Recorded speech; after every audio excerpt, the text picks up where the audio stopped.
Welcome to the Don't Get Bull Show with Bigger and Ace. Let's go, Ace. Bam. All right, boys and girls, coming off a juicy weekend of football. Big Ree cannot wait for the new weekend. We went 4-2 in college football, 4-2 in NFL, and we're going to look to keep that momentum and the money train rolling for this weekend. It was a juicy week. A lot of great games in NFL and in college football. Cannot wait till we get into them. Let's start the episode off, Big Ree, with the quote of the day. Quote of the day. Never let the fear of striking out get in your way. Once again, never let the fear of striking out get in your way, by the famous Babe Ruth. Love this. It's kind of similar to one of your quotes, Big Ree. You miss all the shots you don't take, so you can't worry about failure. Can't worry about striking out. You just got to go for it. That's it. And you never know. Once you start thinking about striking out or failure, that's it. It's done. It's over. So do not let that fear get in the way. Don't let fear get in the way. You just got to go. Yeah. Always look at the situation and say, what's the worst that can happen? Exactly, yeah. What is the worst that can happen? I always think the worst case scenario. You know what I mean? Like, you apply to a job, worst case they say you're not getting the job. That's it. Yeah, my friend said that, like, oh, I don't want to apply this. I was like, you can say no if they hire you, but you're already assuming you got the job. Like, just apply, keep your options open. Yeah, and worst case, if they say no, they say no. That's exactly, yeah. You want to go and you want to secure a date with somebody? Worst case they can do. Worst case they say no. If she tells you no, that's it. You know, there's nothing. Always just say the worst case scenario. You know, what's the worst that can happen? So, you know what I mean. So just go for it.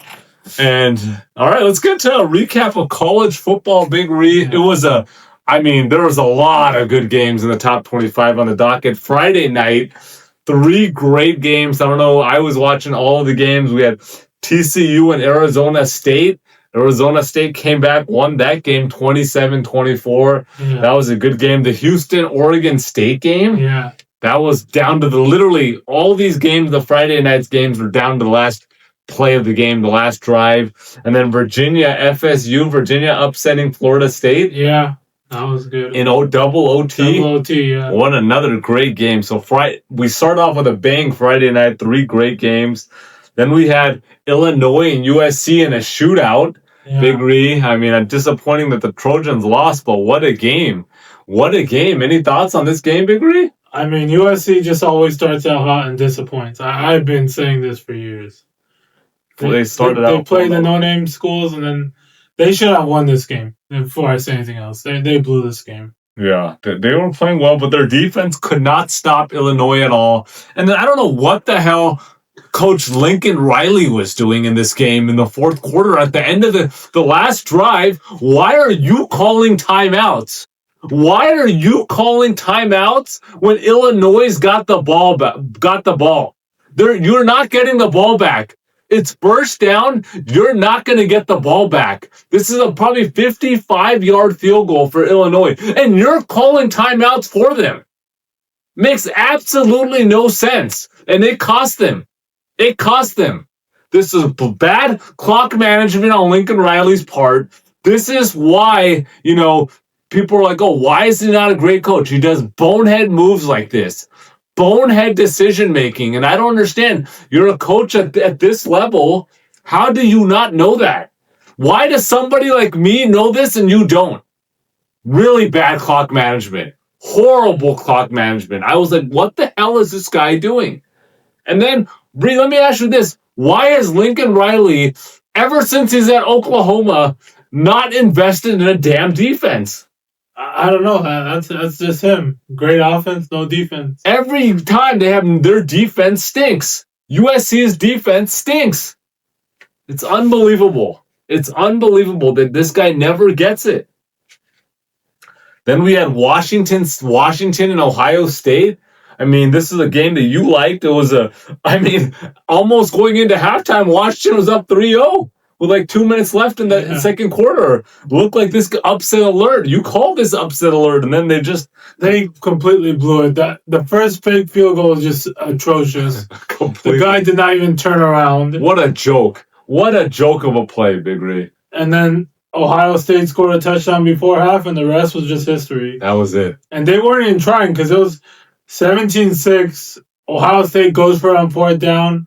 And then Washington gets the ball back and punts on 4th and 15. I get it, it's 4th and 15, but what are you playing for? You're playing to win the game. And honestly, we can't just by default give these coaches credit. Some of these coaches have no effing idea what they're doing, and I have no clue how they're getting into the roles that they are. Just freaking making bonehead plays, bonehead decisions. I just don't get it. And that was one of them. That faked field goal that was completely a bad play. I mean, come on. And then you're punting on 4th and 15. I mean, what are you there? Just have a moral victory that we kept it pretty close with, Ohio State, #1 team in the nation? Then let's get to Oregon and Penn State, probably one of the games of the week. Oregon wins against Penn State 30-24 in overtime. And just the same story with James Franklin at Penn State. This guy cannot win any big games. What is it? Yeah, that's all it is. It's flat out and simple. And Penn State's a good program. They're going to be what they are, and they're not going to beat the big schools. It's that simple. I think you said it perfectly, Big Reed. That's just what it is. This guy at home, and he always somehow manages to blow these big games. I mean, it was just like he did against Notre Dame last year in the college football playoffs. It's just, I want to give him the BOD, but how can you? It's just frustrating. And imagine, we're not even Penn State fans. Imagine if you're a Penn State fan and you got James Franklin as your coach doing this. But like you said, they're just going to be a good program all the time, but they're never going to be able to win these big games. Yeah, that's what you are. Won another game, Ole Miss and LSU. Ole Miss won 24-19 to beat the undefeated Tigers. Yeah. This was your call. You like that, Ole Miss. This was your call. Lane Kiffin came through, and this was a good game, but Ole Miss just pulled out at the end. I think they were dominating throughout the whole game. The score looks closer than it actually was. Yeah. This is, Ole Miss. Congrats, Lane Kiffin, 5-0, and he continues to turn around that program, make them, legit every year, but hopefully he can, take a leap. And, I like them QB, man. Their QB is good. I like the QB. I don't even know how to pronounce his name. Chambliss or something? Yeah, I think so. But I like the QB over there, and good game for Ole Miss. Alabama and Georgia. Alabama beats undefeated Georgia 24-21 in Georgia, Big Ree, on the road. What are your thoughts on this game? Yeah, it was a great game. I mean, Alabama dominated the whole way, but Georgia came back, and I think just a bonehead move to punt on 4th down there. You gotta go for it. You don't have a choice. They gave it to Alabama. They got the first down, game over. Absolutely, I agree with you 100%. You cannot punt at the end like that. And this was my lock of the week. I said take Alabama, and I said I like Alabama to win outright, as they did. And, Alabama, their explosive offense, their defense showed up. And Georgia, once again, why are you punting? Why are you punting at the end? It doesn't make any sense, man. And I think sometimes we overlook this, but these are analytical decisions and things that have to be thought out. And you're not just thinking on the display, you have to think a few plays ahead, a few steps ahead. And I just don't get it, man. I just do not get it. I feel like Big Ree, I might have made the wrong decision not to become a head coach and get into coaching to make $5 to $7 million. I mean, I kid you not. It's just unbelievable how some of these guys, you're getting paid that much money. You cannot be making these bad decisions. Yeah. Anyhow, Texas A&M beat Auburn 16-10. Texas A&M 4-0. Marcel Reed, our boy Marcel Reed, on the Heisman watch. You keep winning, you're on the watch. Indiana. Oh, that was a game. Oh, man. 20-15. And that safety. Are you talking about the safety at the end? I would have just been crying. Oh, man. I had Indiana. But you know what? That's happening more and more. Where instead of punting, they're just running it in the back of the end zone, running out the time. But they kind of just ran it all over the field, back and forth on the field. But something just... I think the logic is they don't trust their punter to potentially run around and then potentially take a hit and fumble the ball. Okay. So they're like, hey, you just run in the back of the end zone. So the worst case, you could literally run out of the end zone and it's going to only be at 2 points. That's it. It's just a bad beat. And 6.5. Bro, honestly, is it just me or this first few weeks of NFL and college football have bring up some of the worst beats that I've seen in a long time? And my friend's been part of every NFL one. The Ravens, Bills. Okay. The Broncos, Colts. Okay, that's horrible. And the Rams last week. Oh, man. Horrible beats, man. And now this one. Yeah, this is my friend sent this to me because he's like, this was worse than the Eagles-Rams. Aye.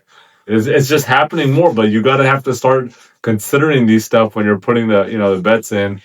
Tennessee 41-34 versus Mississippi State win in overtime, degree. Yeah, this was a great game. I mean, Mississippi State played well. I mean, they covered that 8.5 and gave them a run for their money. I thought they were going to win, to be honest. Yeah, that was a good game. Both teams 4-1. Tennessee, they're winning. Georgia Tech 5-0, Big Reed. They beat Wake Forest 30-29, but they're 5-0. Yeah. Are they real? Maybe we'll have to see. Let's see this week. We need one more week. I mean, teams that were always in the doghouse, just bad programs. Georgia Tech 5-0, Vanderbilt 5-0. I mean, they put up 55 points. Yeah, I mean, Canada was Utah State, but they put up 55. We have Missouri 5-0. They beat Massachusetts. We got BYU 4-0. And I'll give Notre Dame credit. They put up 56 on Arkansas. Yeah, I thought on the road. On the road. I thought Arkansas might even win that, to be honest. But. Wow. But it was a good weekend. Win 4-2, and hopefully we're gonna, at least get a 5-1 week this week. Let's get into NFL recap. Big Re. Seattle beat the Cardinals 23-20 on Thursday night. Rams 27-20 versus the Colts. Big 88-yard touchdown by Tutu Atwell. Yeah, that was huge. I mean, I didn't see them covering, but I got lucky on that one. I mean, that's a lucky. Everyone's like, okay, they're not going to cover. They're probably going to maybe win by 3, but gave the Colts their first loss. But Colts, on the road, kept a good game against the Rams. Yeah. Daniel Dimes, he's making the most of his opportunity. The Jags 26-21 versus the Niners, Big Reed. Yeah, everyone's saying the Niners have a lot of injuries, which they do, and they're saying Brock Purdy should have not came back. But they're saying Mac Jones was hurt too, so if Brock Purdy didn't play, Mac Jones would have not played. So I don't know who the third string QB is, but yeah, Brock Purdy did not look good. He did not look good at all. I think he has 2 interceptions, and they were at home, and congrats to the Jags. They moved to 3-1, but the Niners, McCaffrey, he's catching the ball a lot, but he's not looking good running the ball. Yeah. He's got I think his average 3.1 yards per carry. Yeah. What kind of crap is that? But he's obviously putting up a lot of receiving yards. So what about the Bears? 25-24 versus the Raiders. First, I want to say you called this game. You had the Raiders +2, right? When the line opened, that was your pick.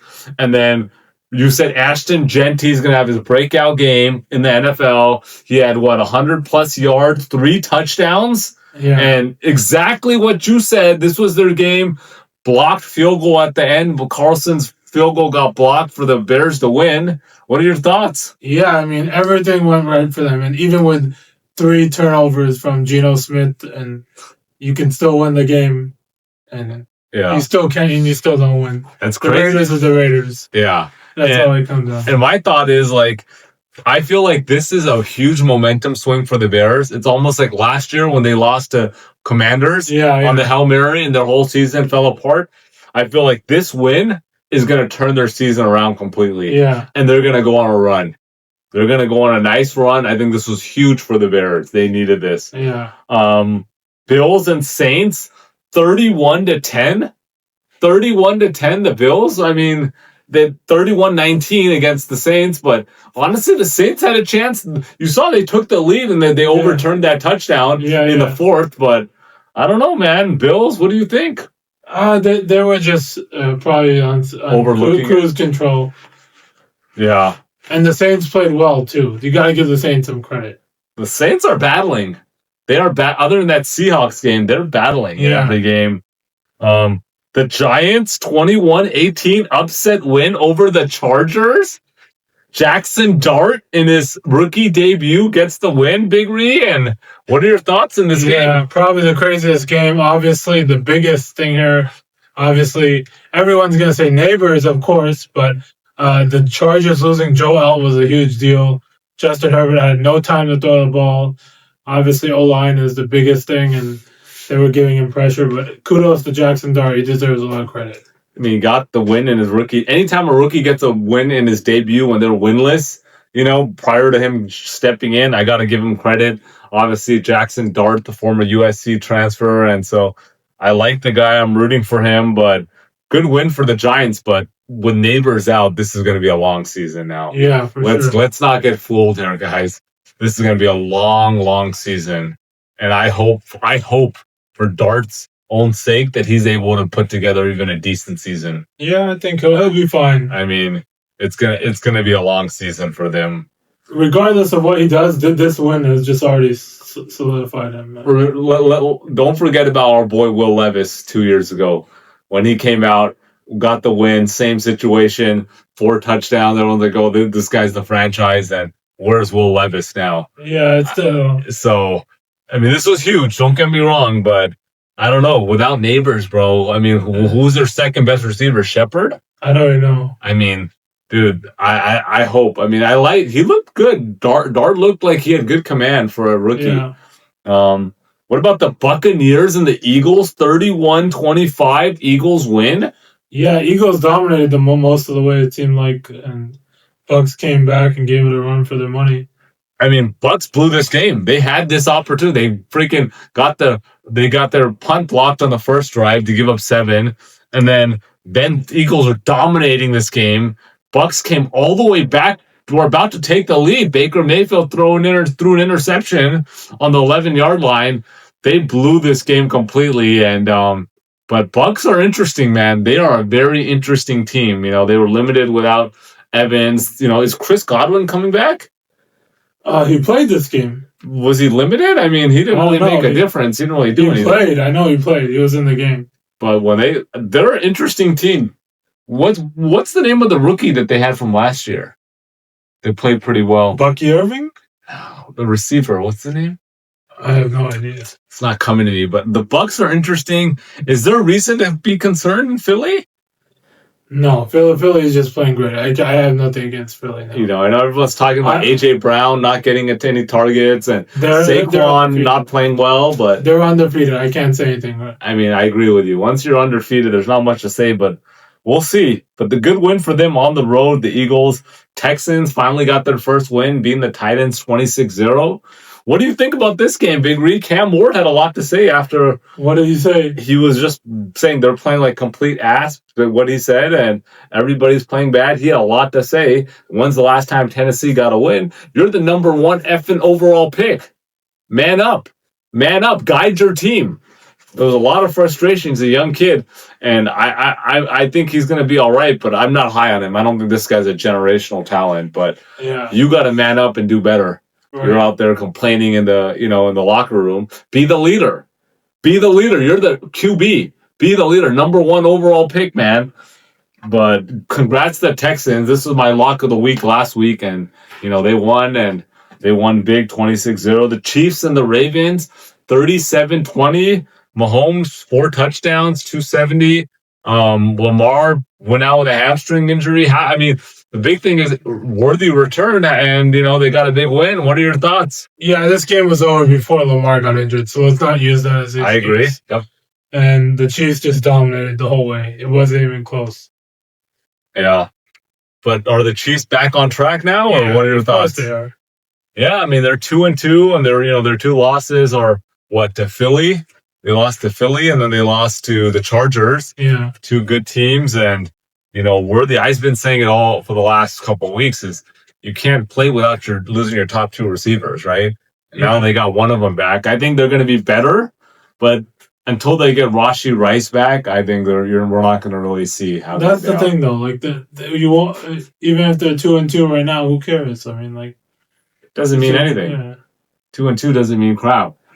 right now. So, and then let's go to the Sunday night game. What a game. The Packers and the Cowboys ended in a tie, Big Ree. 40-40. I mean, what a shootout. What a game. Just back and forth, back and forth. 31 points scored in the fourth quarter here. And 37 points scored in between overtime and fourth. What are your thoughts? This is your team, Big Ree. I really want to hear what you have to say. This is on a lot of... You can put blame on a lot of things. I would say number one is defense, but my number one concern is special teams. This is what made it go to overtime. They were about to go up 14-0. Block PAT gave the Cowboys some momentum, which turned into 2 points. And and special teams also giving bad kickoffs, so Cowboys got good returns. You saw that in overtime. So I'm blaming this on special teams, but you can blame this on so many things. Terrible clock management overtime when you had the ball in the 21, as we were talking about before we started filming.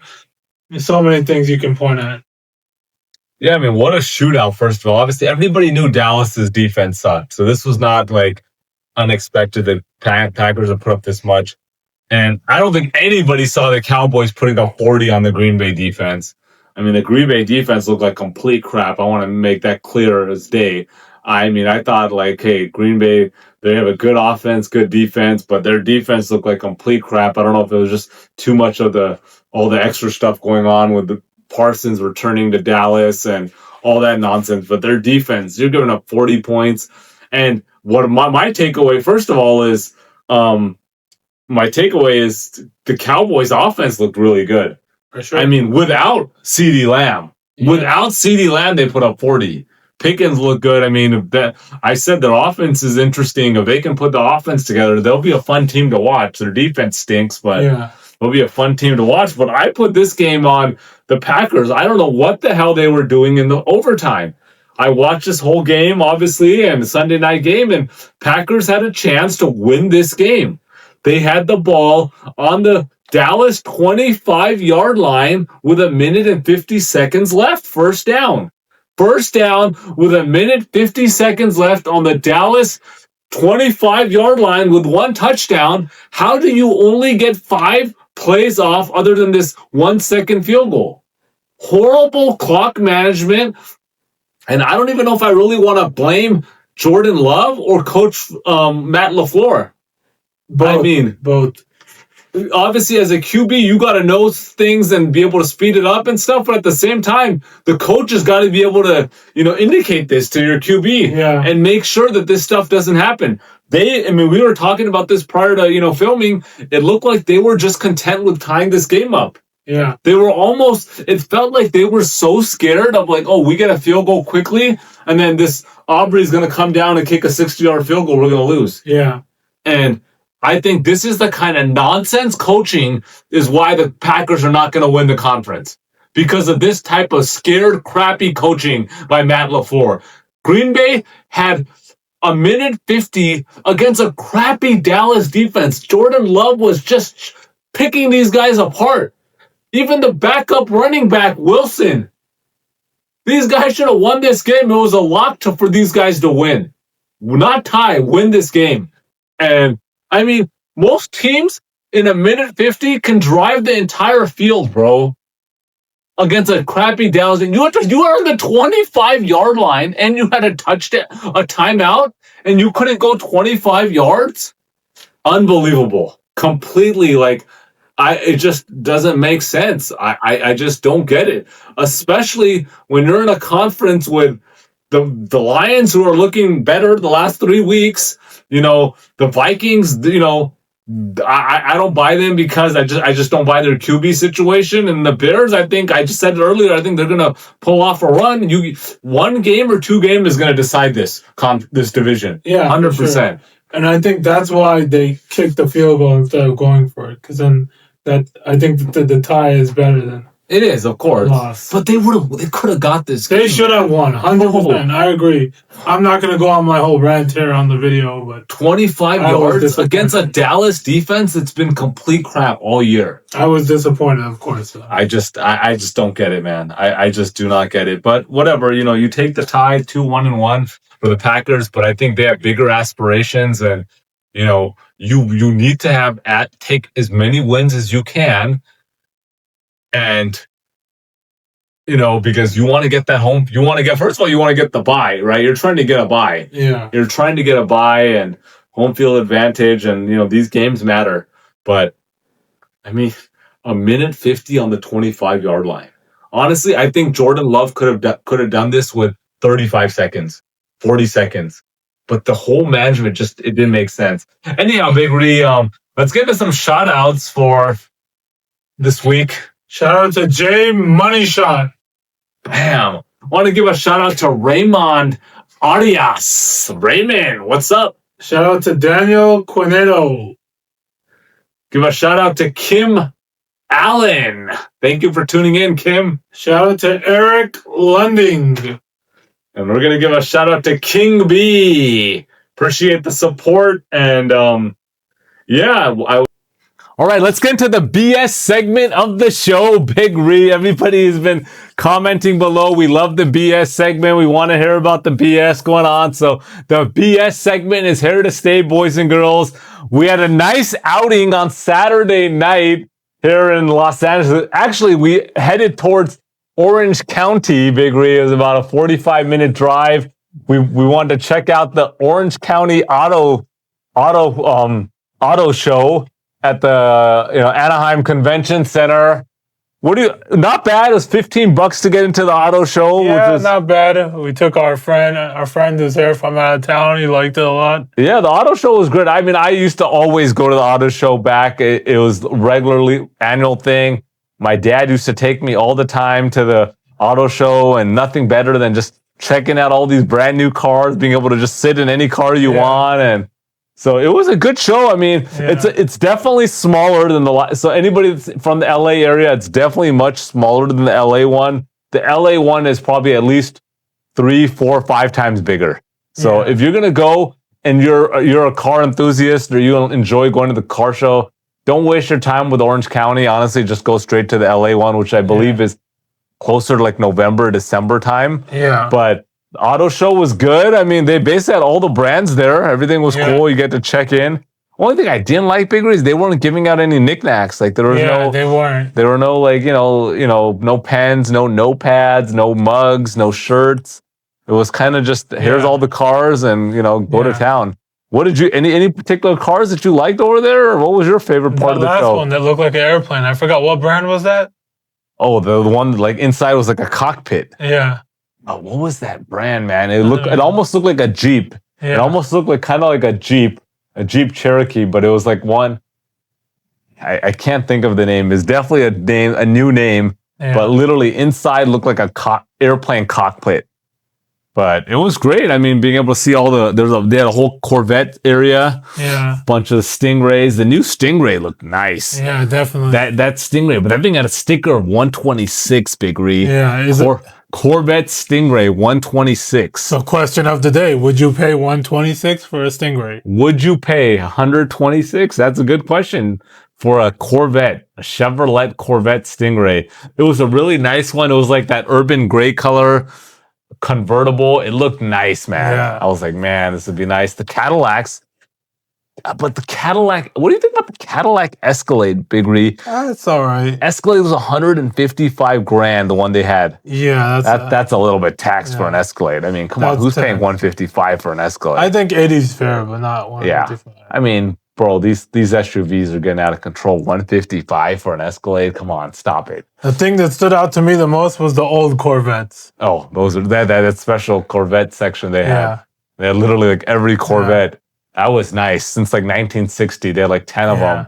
The Corvette was a good exhibit that they had there. And It's a lot of nice cars, a lot of electric. I was disappointed that BMWs only had the electric Beamers. They didn't have all the other ones. I was shocked about that. I was a little disappointed. But I think it's just because this is Orange County, man. Yeah. LA is gonna, like I said, is gonna be huge. Yeah. I might try to get to the LA one if I can. I gotta check the dates on that. And then we went out, got some food from an Arabic restaurant, Big Ree, or some type of Middle Eastern restaurant. Yeah. Desert Moon. Yeah. In Anaheim, close to the convention center. A lot of good reviews. It was open late for us. That food was good. We've been there, I think, one time. Well, I believe we went there a long time ago, right? Yeah, that place was good. I'll give them the food was really good. What was your thoughts? I mean, food was really good. You were hyped on this place. Yeah, food was really good. So 100% food was good. We got that big family platter. It was 5 of us. We just went to town on that platter, which that platter could probably feed, 7 people, 8 Easy. people? I said it's going to be too much, and we all took home food. Yeah, it was good. Food was good, but the big conversation of the night at that restaurant was, so we got this big platter. We got a couple appetizers, drinks, and everything. The check comes around, and the check is like, I think the check was about like 170, 165. And then on the check, there's a service charge, okay? A 16% service charge. So the total bill was about $193, okay? And they said party of 4 or more, right? Five or more, 16% service charge is charged on the bill, okay? But, which is pretty common. But on the actual receipt, it said, tip is not included in service charge, which completely threw us all off, Big Ree. And what are your thoughts on that? Because that's dumb, because I understand if you're already going to include the tip for 5 or more, but I think they're just trying to get extra tip, to be honest. I mean, what the hell is a service charge then? Yeah, exactly. If you're saying, okay, 5 or more people, we're going to charge 16% because we don't want you to stiff us on a tip. Okay, nothing wrong with that. I'm okay. That's pretty standard, right? We're going to charge, usually it's 18% automatic gratuity for six party of 6 or more. I'm okay with that. That's fine. But then you charge 16% service charge, and then they say on their tip is not included in service charge. Yeah. So I was completely confused on that. And I know we have some guys that are watching the show that work at restaurants. Shout out to our boy Corey Silva and other people. Then the check comes. We're confused. Like, dude, do we tip? Do we not tip? It's clearly saying in big letters on the receipt, tip is not included. And so then I asked the waiter comes over, and I'm like, hey, does this service charge go to you? Like, do the waiters, do you get this service charge? Like, it goes to the restaurant. And I'm like, well, that's not my question, man. I'm just saying, like, do you get a part of this service charge? And he said no, but I didn't believe him. It almost felt like he just was trying to bluff me, and he wanted to he said no. But I didn't believe the no. It was not a convincing no. So I was the one with the bill. I just ended up giving him so our bill with the service charge was $193. I ended up just giving him an extra $15 and calling it a day.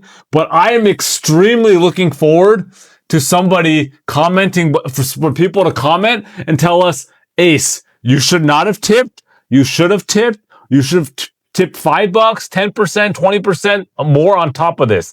Our bill was like $160. Then they charged service charge of like $25 or whatever. So it got to like $193. I really want to hear what the comments are. And I agree. Just pretty much what he said. We were confused. Like, I was confused. But we did cap the night off. We went to Sonic. Nothing like Sonic. Nothing like Sonic. We don't have that here out in, LA. It's really in the Orange County is like the only one. Yeah. And nothing like pulling up to Sonic and ordering that blast. Yeah. But I'll be honest, I was disappointed they took the Butterfinger off as a mix-in. Yeah. What's up with that? That was my go-to, the Butterfinger. And so I don't know, but I'm just maybe it's because we don't get Sonic because it's not out here, but I really enjoy that Sonic. I mean, there's nothing like getting that blast, and I mean the price is good. It's bomb. I know there's other like DQ and other stuff, but nothing beats Sonic. Yeah. So that was good. So it was a good outing, Big Ree. Yeah, for sure. But yeah, good outing. And yes, I think that's anything else you want to throw in, Big Ree, before we sign off? No, that's it. Peace out, guys. All right. Peace out, guys.